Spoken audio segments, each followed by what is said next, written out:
All right, Kevin, I figured it'd be much easier for me to make a quick video on this than to go back and forth with text message. But here's the direction I would go with his swing. You mentioned to me that his miss right now is kind of a pull or a pull draw. And the swing over here on the left is the most recent swing, I think, that you sent me from him. You know, it's pretty easy for me to see why he's hitting a pull draw. From this position at the top, his hand pass shifts out a little bit too much here, where his lead arm gets out over his toe line, and the shaft is very, very high right here, kind of in a steep position. So he's got one of two moves he can make here. He can add some right side bend through the ball to kind of get that face to orientate itself a little bit more to the right, or he can just keep turning and rotating, which he does here, and you see the shaft staying very, very high, you know, in this fashion right here. And so when that shaft's coming in steep and that hand path is turning the corner, or he's pulling that grip around the corner, that sweet spot is going to start looking down and left, and that's why he's hitting those tiny little pulls. You'll see this video isn't in slow motion, so I can't quite get the last parallel before impact, but you'd see that club head probably coming down slightly outside, you know, his hands right here on the way down. So the reason why he's in this position at the top is because he doesn't get as much depth to his hand path in this portion of the swing as he used to, because of what he's doing with his trail elbow, his trail arm. You'll notice how his right elbow is moving really far away from the rib cage here. He's rotating his right shoulder very internally. And so imagine, like, you know, his right hand, the more he internally rotates that right elbow, his right hand is like putting pressure or force against that shaft, and it isn't letting the butt of the club travel in this direction to get deeper. And so he's got a very short backswing with very limited time to shallow the club, with a very internally rotated right shoulder, and all those things are what's keeping and preventing the club from shallowing appropriately. If you look over here on the right, I pulled this from 2000, I believe this was about 2013, and you will see a much deeper hand path altogether. So if I just kind of do a little comparison here, so there's the first parallel.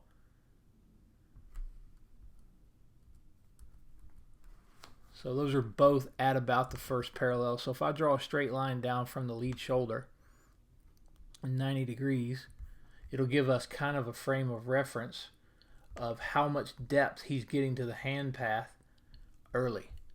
And you can see that, you know, back over here in 2013, the hands have moved considerably already more in than they have right now. And if we continue to look at trends throughout the backswing, lead arm parallel, hand path is much, much deeper over here on the right. And again, the deeper the hand path, the more time there is to shallow the club. So probably about right in that ballpark. Again, I'll draw another straight line down from the butt of the club. You can see that crosses middle of the foot versus more almost through the ankle. So again, there's more depth to the butt of the club. The right shoulder over here on the right is a little bit more externally rotated. So at the top, we're going to see a much flatter shaft move than what we see over here on the left. And if we just kind of compare the angles of these forearm bones, you can see how internally rotated that is versus over here. And then on the way down, you'll see a very, very substantial difference in how shallow the club is on the right versus on the left.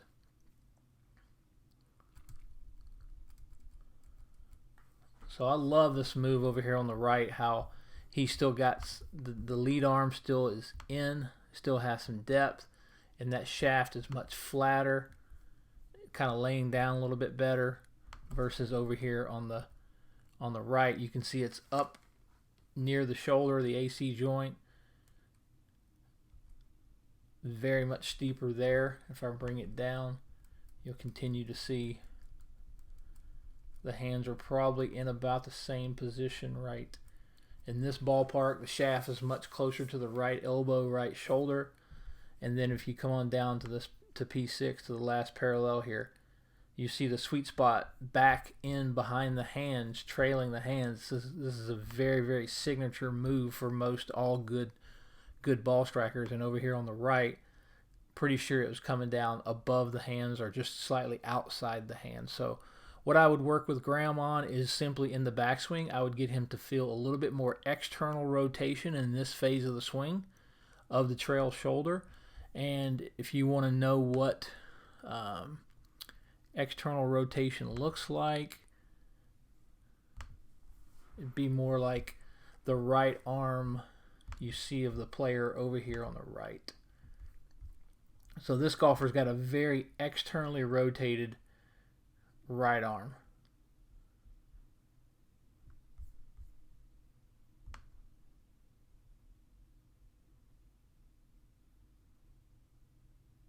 So we'll note the difference in the angle of the forearm bones nearing the top. That shows us the external rotation. So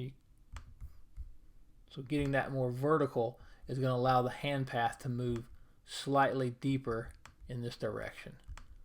So that's all I would work with him on. I'd get the hand path a little bit deeper on the backswing. I'd get the right shoulder a little more externally rotated. That would get the shaft in a slightly flatter position at the top. And then on the way down, I would just have an emphasis on maintaining some depth to that left arm so that he can maintain geometry and be very shallow and from the inside and hit those little draws that he's hit most of his career. If you have any questions, shoot me a text and I'd be happy to clarify anything.